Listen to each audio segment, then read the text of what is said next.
there, and welcome to the second day of our technique exercises series, where we're going to be focusing on scales. So today we're going to be working on a minor scale, and we don't often play minor scales. We don't often practice them. I'm the same. I rarely have minor scales in my routine, but they are very fun to do, very different than major scales because there are more shifts in them, and also when you play the ascending scale, then you play melodic minor, and when you're going back, you're going to be playing natural minor. So you have different fingerings in the ascending scale and the descending. That's why it's tricky, and also different shifts. I'm going to be using the fingering from under Segovia for this A minor scale, so let's get into it. Let's first just play through it, and then we're going to go through each of the shifts individually.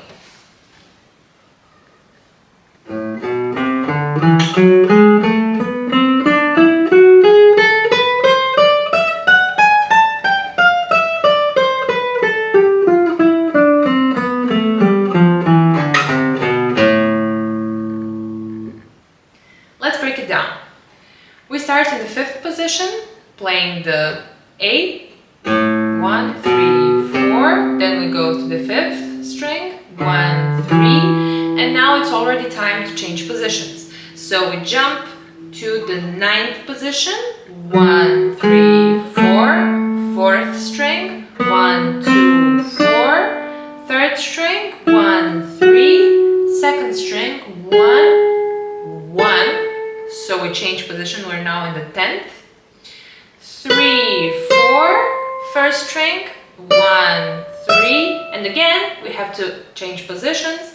We go to the 14th. 1, 3, 4, and this is the ascending melodic minor. Then now as we're going back, we played here F sharp, G sharp, A. Now we're going to play G natural and F natural. So G natural with the 2nd finger. Now we change positions. Now we're in the 10th.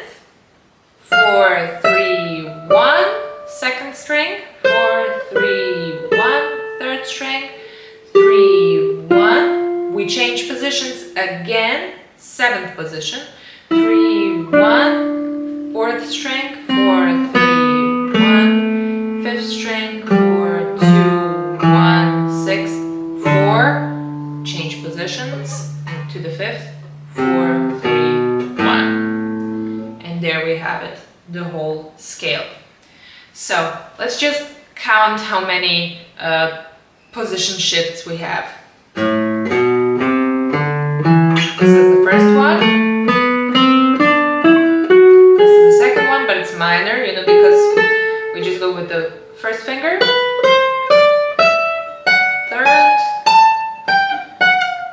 4th. 5th.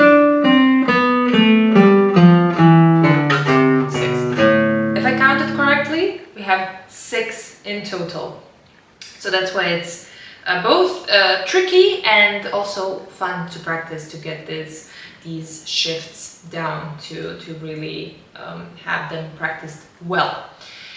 Now, what you can do when you start with it, if you're still not super sure about the fingering and the shifts, you practice it, of course, very slowly, but also to not bore your right hand too much. We can do 16th notes on one note, so essentially we repeat each note 4 times.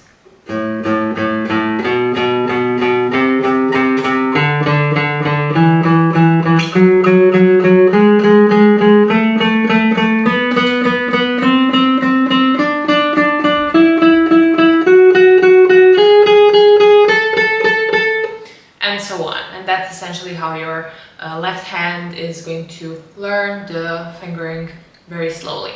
Then you can do, of course, very different things when it comes to scale, you know, different rhythmical patterns. You can practice it with dynamics, you can practice vibrato on scales, and you can do all of that. So the rhythmical patterns only on one note, as we just did, or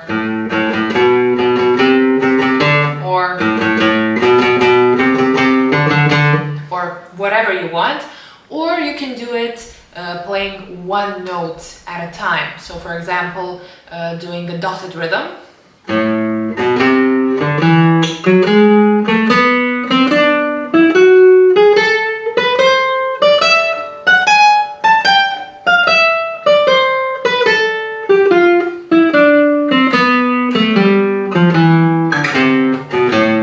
And the other way around.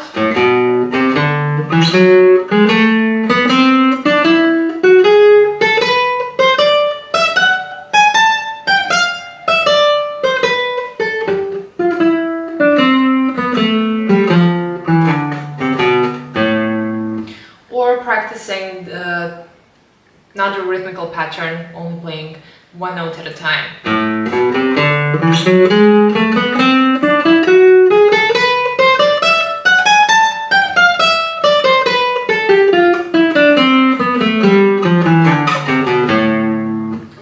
And so on and so on. Of course, in the right hand, using different fingerings, I am, IA, MA, AMI, practicing both rest stroke and free stroke, also doing it with PI, PM, why not? You can go absolutely crazy with it. One thing I would recommend when it comes to the left hand is when you're playing the same string, that you keep also the fingers that played before on the string, so that you're not doing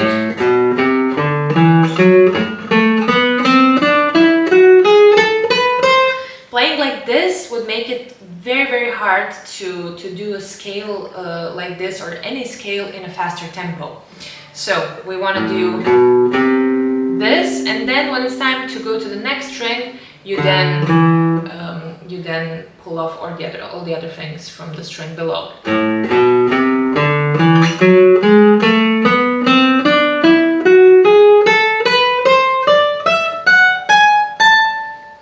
Also, when I'm doing this jump right here, I also have my first finger on the string to help the fourth finger. I don't leave the fourth finger alone right there.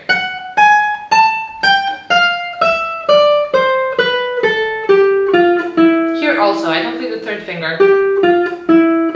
I keep the first finger on the string to help.